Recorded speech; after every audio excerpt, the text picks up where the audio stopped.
Hello guys, welcome to hit TV. నేను మీ నిహాల్. ప్రస్తుతం మనతో ఉన్నారు కృష్ణకుమారి గారు. మేడం నమస్తే. మేడం నమస్తే.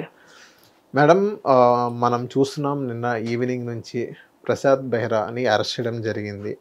సో ఏదైతే అమ్మాయి కంప్లైంట్ చేసిందో, నన్ను హెరాస్ చేస్తున్నాడు, లైంగికంగా నన్ను వేధిస్తున్నాడు, సో ఏదైతే చెప్పలేని పదాలు యూస్ చేస్తున్నాడు అండ్ ఎక్కడైతే టచ్ చేయకూడదు పబ్లిక్లో అలాంటి ప్లేసెస్లో ఇది చేయడం జరుగుతుందని మొత్తం ఒక స్టేట్మెంట్ అనేది రాయడం జరుగుతుంది. సో చాలామంది అంటున్నారు, ఇప్పుడు కొంతమంది అంటున్నారు అమ్మాయి కావాలని కేసు వేసింది, కావాలని మనోడు మంచోడు సౌమ్యుడు అని చాలామంది అంటున్నారు.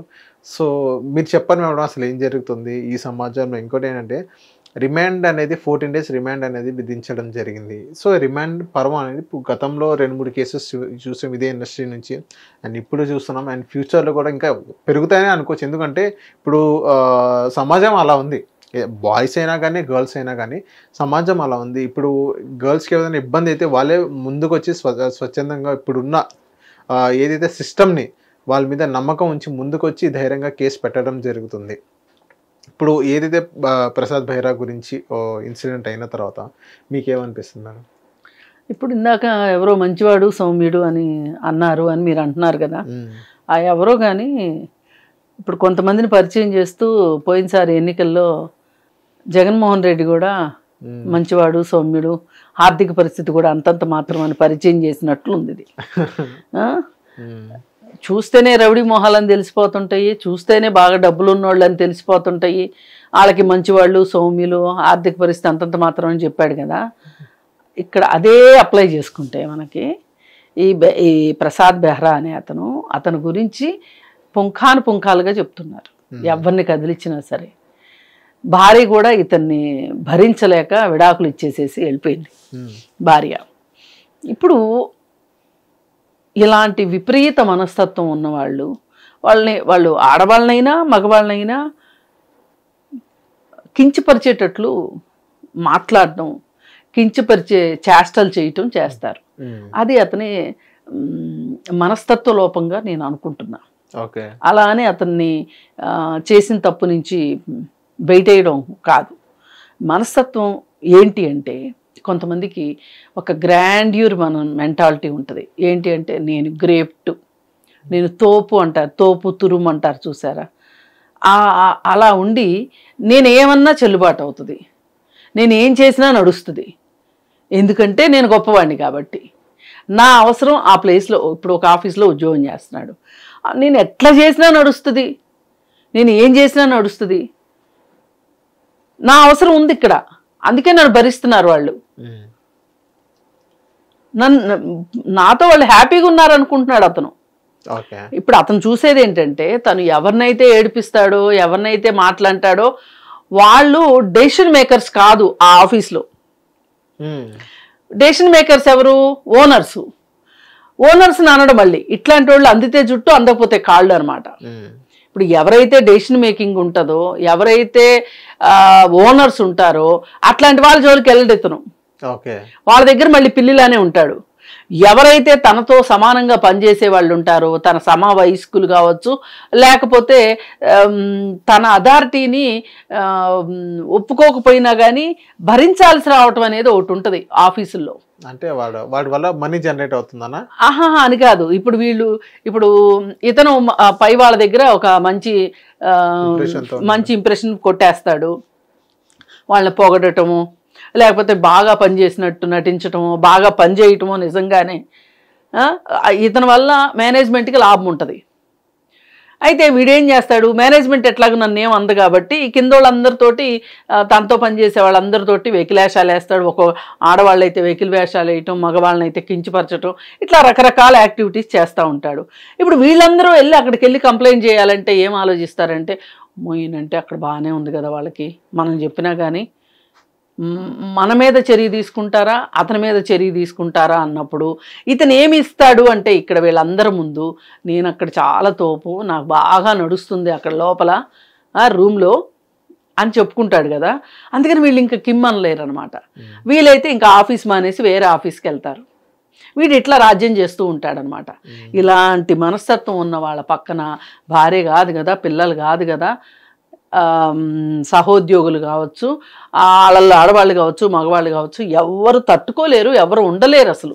మేడం ఇక్కడ మీరు ఒక కంప్లైంట్ అనేది రైజ్ అయిందంటే, ఒక అమ్మాయి ఒక కంప్లైంట్ అంటే ఇచ్చిన తర్వాత మీరు బ్యాక్గ్రౌండ్ వర్క్ చేస్తారు, అసలు ఏం జరిగింది, ఆ అబ్బాయి ఎలాంటోడు ఏంటి అనేది. ఆ బ్యాక్గ్రౌండ్ వర్క్ చేస్తేనే తెలిసింది. అబ్బాయి ఎలాంటోడు, సెట్స్ లో ఎలా ఉంటాడు, ఇదే చేస్తాడు. ఇప్పుడు వాళ్ళని అనవసరమైన చోట టచ్ చేయటం, ఇప్పుడు బ్యాక్ టచ్ చేస్తూ ఉంటారు.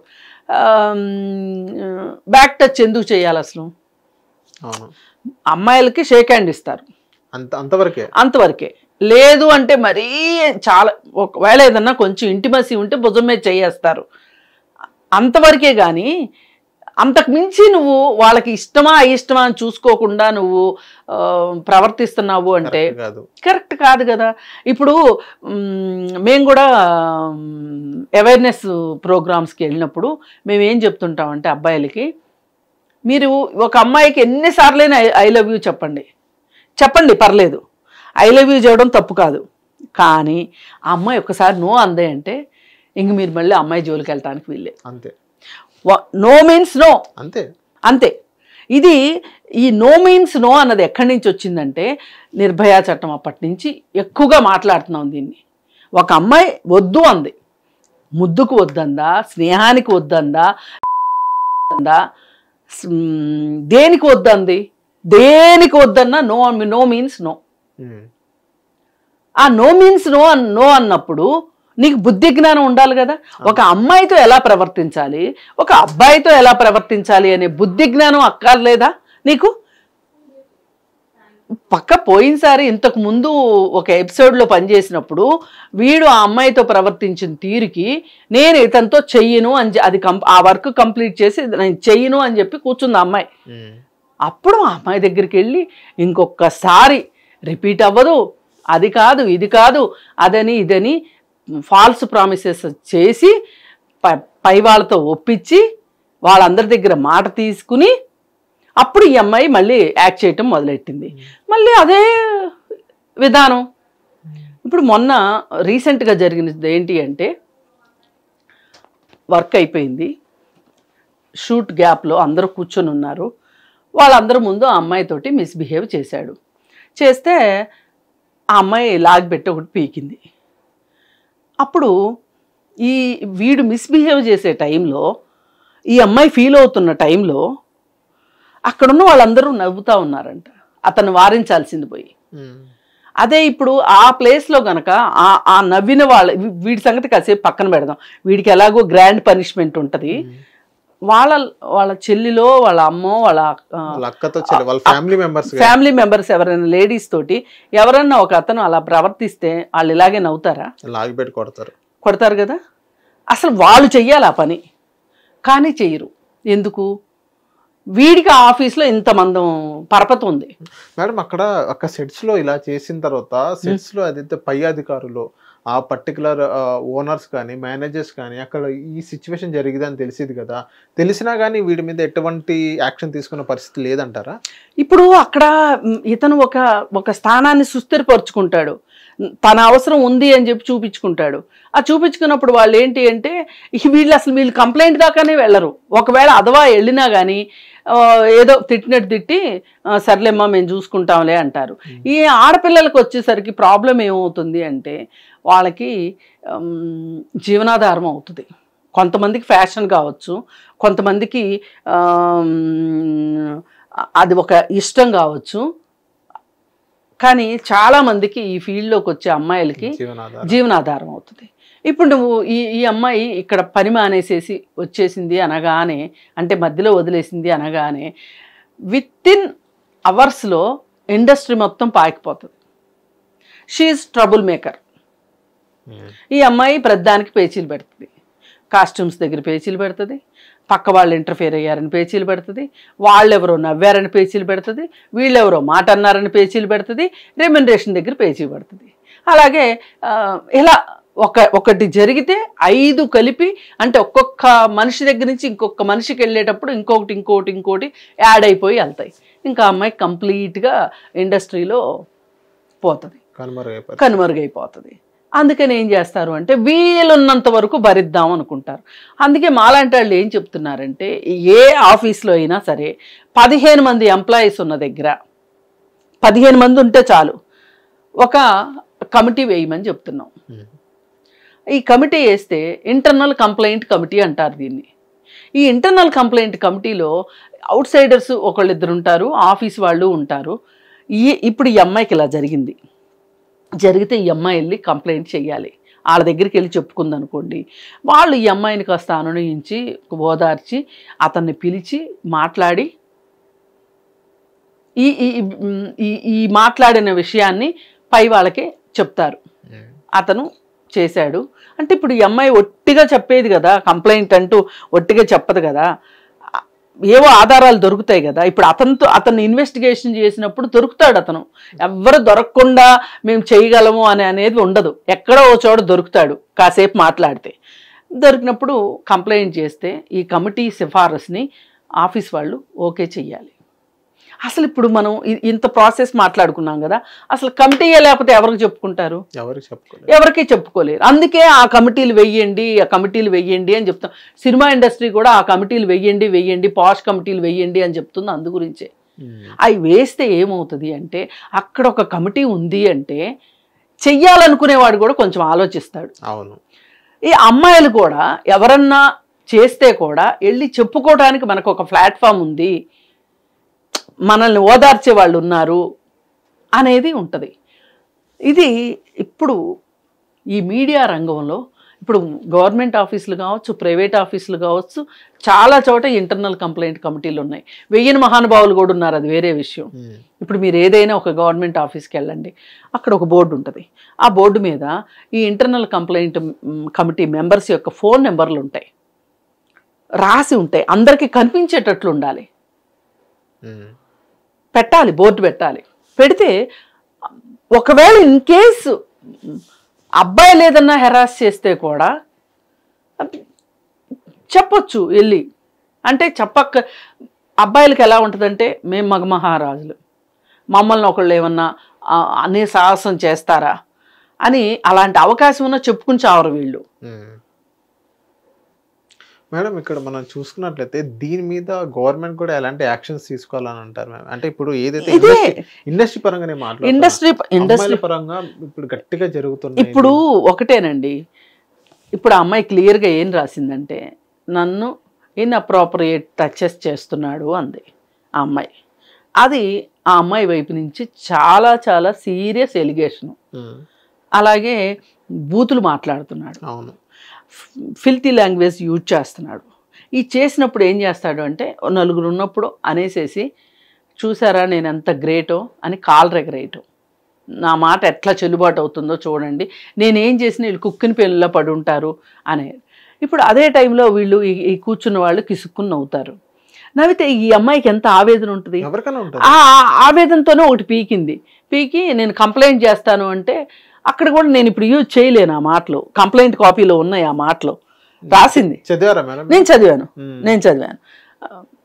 ఆ మాట మనం అసలు యూజ్ చేయలేము. ఆ మాట వినటానికే బాగోదు, మాట్లాడడం సంగతి అట్టిపెట్టినా వినటానికి కూడా బాగోదు. అలా అనేసాడు అతను. అనేస్తే ఇక అమ్మాయి వెళ్ళింది జూబ్లీస్ పోలీస్ స్టేషన్లో. మేబీ ఆ అమ్మాయి దగ్గర ఏదో ఒక రికార్డు కూడా ఉండుంటుంది, లేకపోతే పోలీసులు అంత ఈజీగా అంత ఫాస్ట్గా సాలిడ్ రీజన్ ఉండే ఉంటుంది. అది ఏంటి అనేది మనకు చెప్పలేదు, ఇప్పుడే చెప్పకూడదు అందుకని చెప్పి చేశారు. ఇప్పుడు ఇతని గురించి ఇతని ప్రవర్తన నిజంగా 4-5 సార్లు చూస్తే ఎవరికైనా తెలిసిపోతుంది. అసలు ఆ మేనేజ్మెంట్ కూడా ఎట్లా సహించింది ఇతన్ని అనేది కూడా ప్రశ్న. అది మెయిన్ ప్రశ్న. ఈవెన్ ఏదైతే ప్రసాద్ అనే వ్యక్తి ఉమనైజర్ అని విన్నాం, అది ఎంతవరకు కరెక్ట్? మీ దగ్గర కూడా వచ్చింది అది? ఇప్పుడు మనం నిన్న నుంచి అతని గురించి మాట్లాడుతుంటే చెప్పేవాళ్ళు చెప్తున్నారు అతను ఉమనైజర్ అని. నేను చివరిలో చెప్దాంలే అని ఆగాను. అది అతను ఉమనైజరు. ఇప్పుడు ఈ ఫీల్డ్లో చాలా మంది ఉమనైజర్స్ ఉన్నారు. అసలు ఈ ఫీల్డ్లోకి కొంతమంది వచ్చేది కూడా అందుకే. ఇప్పుడు మీరు అప్పుడప్పుడు నూతన నటీనటులు కావాలను అని చెప్పి పేపర్లో అడ్వర్టైజ్మెంట్ వస్తూ చూస్తూనే ఉంటాం. అదేంటి అంటే దాదాపు 80% ఇలాంటి పనుల కోసమే. ఒక ఆఫీస్ ఓపెన్ చేయడం, ఒక కొంతమంది అమ్మాయిలు రావటం, అమ్మాయిలు రావటం, అబ్బాయిల దగ్గర నుంచి ఒక రకం ఫేవరు, అమ్మాయిల దగ్గర నుంచి ఒక రకం ఫేవరు, అబ్బాయిల దగ్గర నుంచి డబ్బులు ఎక్స్పెక్ట్ చేస్తారు, అమ్మాయిల దగ్గర నుంచి ఇలా కమిట్మెంట్ అడుగుతారు. అసలు ఇప్పుడు ఈ కమిట్మెంట్ అనేది ఎంత దూరం వెళ్ళింది అంటే, అసలు కమిట్మెంట్ లేకపోతే పనులు జరగవు అనేంత పరిస్థితిలో వెనకమాల ఒక కాలము కమిట్మెంట్ గురించి కూడా రాస్తున్నారు వాళ్ళు. మేము కమిట్మెంట్కి రెడీ అని. ఏ ఏ పరిస్థితికి వెళ్ళిపోయిందో చూడండి ఇండస్ట్రీ. ఇప్పుడు కూడా బాగు చేసుకోకపోతే ఇవాళ సినిమా ఇండస్ట్రీ అంటే పెద్దది కావచ్చు, టెలివిజన్ అంటే అది పెద్దది కావచ్చు, టీవీ సీరియల్స్ అది, ఇప్పుడు ఈ వెబ్ సిరీస్. అసలు ఈ వెబ్ సిరీస్ అనేది 4th రేటెడ్ వ్యవహారం అయిపోయింది. ఈ వెబ్ సిరీస్ చేసే వాళ్ళకి, అసలు ఈ సోషల్ మీడియాలో వీడియోలు అప్లోడ్ చేసే వాళ్ళకి, వీళ్ళకి అసలు ఏమీ అజమాయిషీలు అదుపాజ్ఞలు లేవు. అవును, ఒక అసోసియేషన్లు లేవు. వీళ్ళ మీద ఎవరికి అసలు అజమాయిషీ లేదు. అసలు మంచి చెడ ఏం జరుగుతుంది తెలుసుకునే అవకాశం కూడా లేదు. అందుకే పుట్టగొడుగులాగా పుట్టుకొస్తున్నాయి.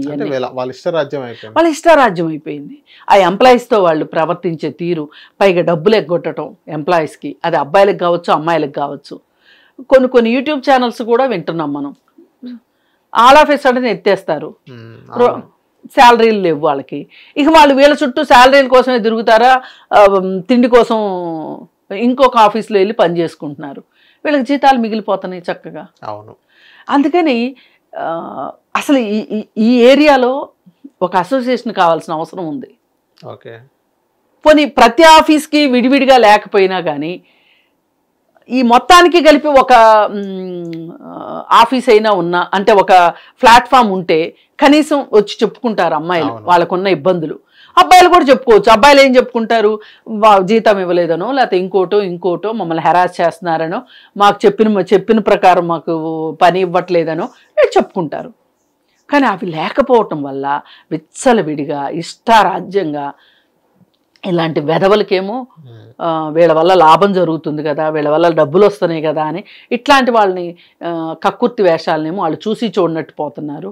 ఇక్కడ నలిగిపోయేది ఎవరంటే అమాయకులైన అబ్బాయిలు కావచ్చు, అలాగే అమ్మాయిలు కావచ్చు. అసలు వాడికి ఆడా మగ తేడా లేకపోకుండా మనుషుల్ని బాధ పెట్టే విధంగా మాట్లాడే కళ వాడికి ఎలా అబ్బిందో తెలియదు. కానీ ఇప్పుడు చాలా మంది చెప్తున్నారు వాడి గురించి ఈ మాటే. ఏది అందరు అదే చెప్పారా, 1-2 అటు ఇటు చెప్పారా? ఇప్పుడు అదే, ఇప్పుడు వీడు విమనైజరు, ఏ ఆఫీస్లో పనిచేసినా వీడు విమనైజర్ అని అంటే వీడు ఏం చూసుకుంటాడంటే, అసలు మామూలుగా విమనైజర్స్ కూడా ఏం చేస్తారు అంటే, ఎవరైతే నిస్సహాయ పరిస్థితిలో ఉంటారో, ఎవరైతే కంప్లైంట్ చెయ్యరో అలాంటి వాళ్ళని ఎన్నుకుంటారు. అందుకే చాలా రోజులు ఇవి వేటికి రావు. ఎక్కడో ఒకసారి వాళ్ళు తప్పులో కాలేస్తారు, వేసి ఎక్కడో ఇట్లాంటి అమ్మాయి, గట్టి అమ్మాయి జోలికి వెళ్తారు. ఆ అమ్మాయి కంప్లైంట్ ఇస్తుంది, స్ట్రోక్ ఇస్తుంది. ఆ ఇచ్చేదాకా వీళ్ళ వేషాలు ఎవరికి తెలుస్తాయి చెప్పండి? ఇప్పుడు అంతమంది కూర్చుని నవ్వుతున్నారు అంటే వాళ్ళందరి సమ్మతి ఉన్నట్లేగా ఇతనికి. వాళ్ళందరూ ఇతనికి సపోర్ట్ ఇచ్చినట్టేగా. అవును, ఇప్పుడు వాళ్ళందరూ ఎందుకు సపోర్ట్ ఇచ్చారు అంటే మేడం ఇక్కడ మనం చూసుకున్నట్లయితే అక్కడ మనోడు ప్రసాద్ అనే వ్యక్తి ఉమెనైజర్ అని మీరు చెప్పారు. అక్కడ కింద స్థాయి అమ్మాయిలు ఒకళ్ళు ఇద్దరన్నా పైన మేనేజ్మెంట్ కి కంప్లైంట్ ఇచ్చే ఉంటారు కదా. ఇచ్చే ఉంటారు, ఇవ్వకుండా మట్టుకు ఉండరు. వాళ్ళు ఎందుకు యాక్షన్ తీసుకోవాలి? ఎందుకంటే ఇతను కావాలి వాళ్ళకి. ఓకే, ఇప్పుడు ఇతను వల్ల డబ్బులు వస్తున్నాయి. డబ్బులు వస్తుంటే ఇతన్ని ఎందుకు వదులుకుంటారు? ఆఫ్టర్ ఆల్ అమ్మాయి ఇష్టమైతే చేస్తే, లేకపోతే పోద్ది. ఈ ఆఫీస్ కాకపోతే ఇంకొక ఆఫీసు వెళ్ళిపోద్ది. మనం వీడిని ఎందుకు వదులుకోవాలి? ఇప్పుడు మనం ఇతను వదులుకున్నామంటే వేరే వాళ్ళు ఎగరేసిపోతారు అంతే. అది వాళ్ళ కక్కుర్తి వాళ్ళది, వీడి కక్కుర్తి వీళ్ళది, వీళ్ళ నిస్సహాయత వీళ్ళది, ఈ కూర్చుని నవ్వే వాళ్ళ కక్కుర్తి ఇంకోటి. మేడం అది అమ్మాయి రాసిన ఏదైతే స్టేట్మెంట్ రాసిన అలిగేషన్ అనేది ప్రూవ్ అయినట్లయితే ఎన్ని సంవత్సరాలు జైల్లో ఉండాల్సి వచ్చింది ప్రసాద్ అనే? ఇప్పుడు 7 సంవత్సరాల లోపు జైలు శిక్ష పడే కేసు కనుక అయితే స్టేషన్ బెయిల్ ఇచ్చేవాళ్ళు. అది కాదు, ఇతను 7 సంవత్సరాలు పైబడిన జైలు శిక్ష పడే కేసే ఇది. ఆ సెక్షన్స్ ఏంటి బెదిరించటము, భయపెట్టటము, అలాగే లైంగికంగా వేధించటము, అవమానకరంగా మాట్లాడటము, అవుట్రేజింగ్ ఆఫ్ మోడెస్టీ అంటారు. ఆత్మగౌరవానికి భంగం కలిగించేలాగా మాట్లాడటము, చేష్టలు చేయటము, ఇవన్నీ ఈ సెక్షన్స్ అన్నమాట. ఈ సెక్షన్స్ ప్రకారం ఇప్పుడు వీటిలో నుంచి నిర్భయలో నుంచి వచ్చిన సెక్షన్స్ అన్నమాట. ఇవి నిర్భయ చట్టంలో వచ్చిన సెక్షన్స్. వీటికి నాకు తెలిసి కరెక్ట్గా జరిగితే గనక, అంటే ప్రొసీజర్ కరెక్ట్గా జరిగి ఈ అమ్మాయి ఆఖరి నిమిషం వరకు కనుక నిలబడితే గనక మినిమం 10 ఏళ్ళు జైలు శిక్ష పడుతుంది. మినిమం 10 ఏళ్ళు జైలు శిక్ష పడుతుంది. కానీ ఈలోపే రాజీలు, ఈలోపే భయాలు, ఆ అమ్మాయిని భయపెట్టడాలు ఎన్నో జరుగుతాయి. మీరు అంత ఈజీగా శిక్ష పడిపోద్ది అని చెప్పి నేను చెప్పగానే మీరు నమ్మేసి, మీరు అడగగానే నేను చెప్పేసేస్తే ఏమి ఉపయోగం ఉండదు. నాకైతే నాకు ఈ కోర్టుల మీద చట్టాల మీద బాగా నమ్మకం పోయింది. అందుకని అలాంటిది ఏదో జరుగుద్దని నేనేం అనుకోవట్లేదు. ఇది పైగా జరిగితే కూడా లాగి పీకి జీడిపాకం లాగా ఓ 4-5 ఏళ్ళు లాగారనుకోండి. ఈలోపు ఆ అమ్మాయి ఎవరైతే ఉన్నారో కంప్లైంట్ ఇచ్చిన అమ్మాయికి ఆ అమ్మాయికి పెళ్ళి అయిపోవడమో, లేకపోతే ఆ అమ్మాయి బాగా బిజీ షెడ్యూల్లో ఉండి కోర్టుకు రాకపోవటమో ఏదో ఒకటి జరిగింది అనుకోండి. ఇగో ఈ ఆడవాళ్ళు ఇంతే, ఊరికే కేసులు పెట్టేస్తారు, తర్వాత అంతే ఎవరన్నా అంటారు. అందుకని ఏంటంటే ఇట్లాంటి వాళ్ళు రక్షించబడతారు. చూడండి, చట్టం ద్వారా అరెస్ట్ చేయబడి, రిమాండ్కి చేయబడి, చట్టం ద్వారా విడుదలైపోతారు వీళ్ళు. హిట్ టీవీ యాప్ ని డౌన్లోడ్ చేసుకోండి. ఇందులో short news, live news, entertainment movies అన్ని అవైలబుల్ గా ఉన్నాయి. Please download hit TV app. Hit TV app ని ఫ్రీగా డౌన్లోడ్ చేసుకోండి.